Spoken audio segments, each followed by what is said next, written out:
Hello, you beautiful legends, and welcome to Blunt Force Healing Podcast. This is episode number 886, and the update will be a bit short, but hopefully at least something to extract from, because the last 2 days, like Monday and Tuesday, were pretty much very dull, and Tuesday probably beat everything so far in being almost unextractable to find any highlight for the day to talk about.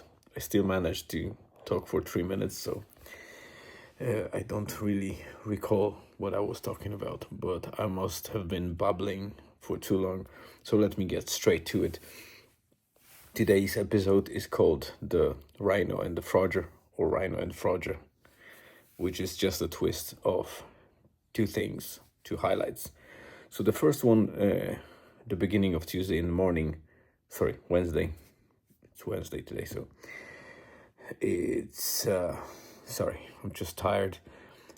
In the morning, I received some long-awaited package, a couple of items. One of them is the case for Apple Watch Ultra.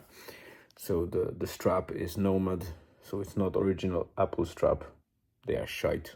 Well, maybe not crap, but they are not as comfortable as Nomad, and Nomad is a very good, properly done watch strap that has plenty of, holes that you can use to adjust your strap.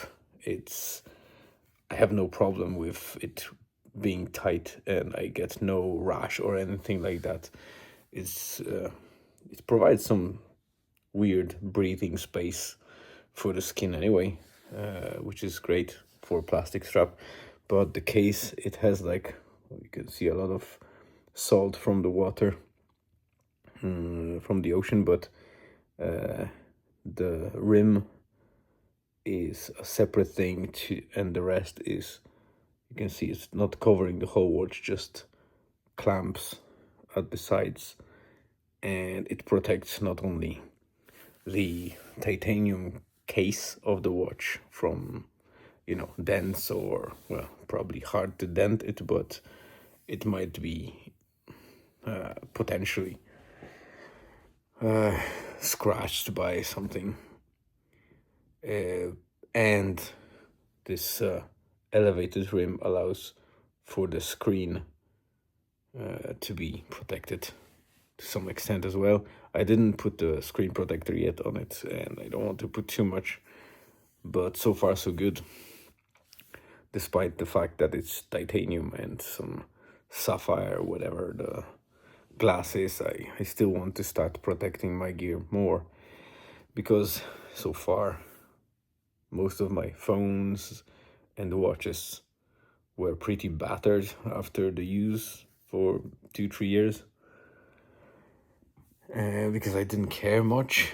But then I know that resale value is much better when you care about your gear, so it didn't bother me too much, because most of the gear that I use is almost unsellable after a long period that I use them. They're already beyond the support or, new updates, so I really want to squeeze the most out of devices. But this time I switched to this watch, and I want to keep it for, again, a long time. So I will protect it a bit more. And the same we did. So in the morning, that came from Rhino Shield, hence the Rhino in the title.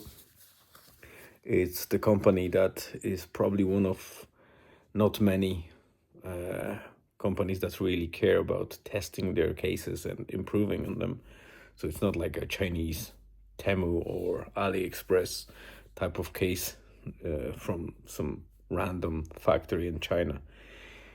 These guys really kind of try. They probably produce them in China anyway, but they try to kind of improve and iterate. Like mouse cases or the OtterBox, a little bit older companies, I guess. Rhino Shield has a very good track record, so I decided to go for it. And then also 2 cases for iPhones. My wife is super happy with her iPhone so far. She has an iPhone 14 Pro, so it's already 2 generations old, but she has no complaints. She loves her phone.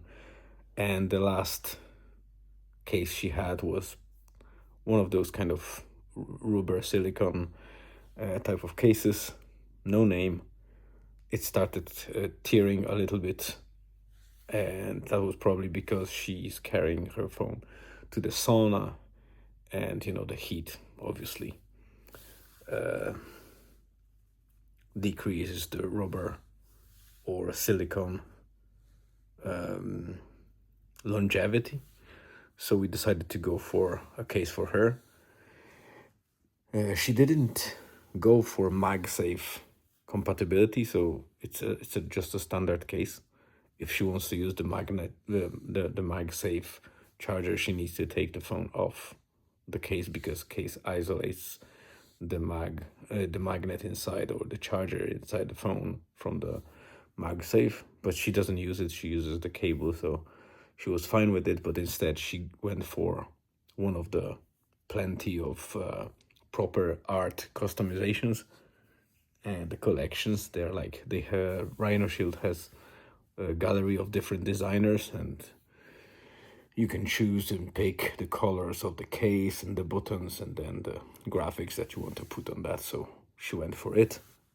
I, on the other side, for my new iPhone 16 Pro, I went for the standard kind of opaque single color case, no custom design, just a black one.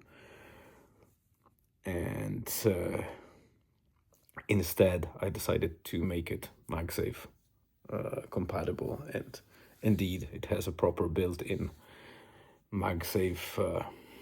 I don't know, how do you call it, but a layer that is allowing the MagSafe to attach easily and charge the phone with a full speed if you have the right adapter.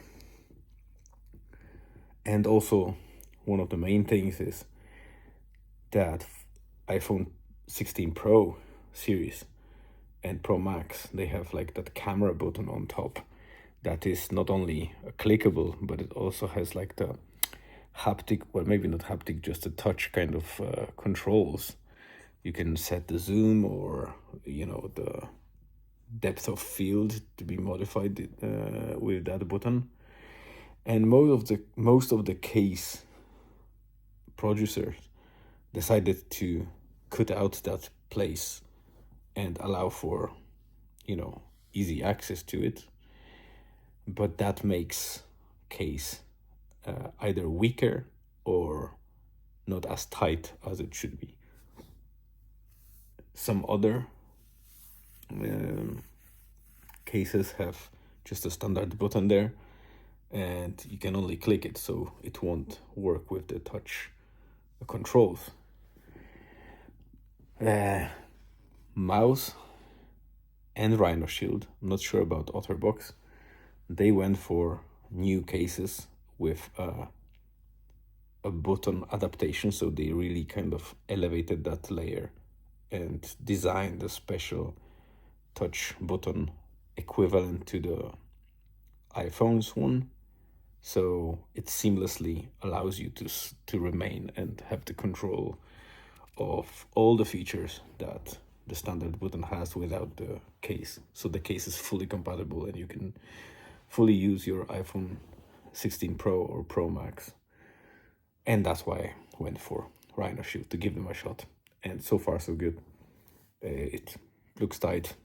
It seems like everything works fine. We'll see after a couple of weeks or months how does it feel, but I'm happy for now. So Rhino is that. And then the Frogger in the title is just a simple thing. I was deploying sauna in the evening and after dark when I was driving back home. I didn't realize that it's a breeding period for frogs, so they were jumping across the road, and it was just fascinating to see them. So that's it for now. Thank you very much for tuning in. Have a great rest of the day, afternoon, or evening, wherever you are on this beautiful planet. Stay tuned, and see you again tomorrow.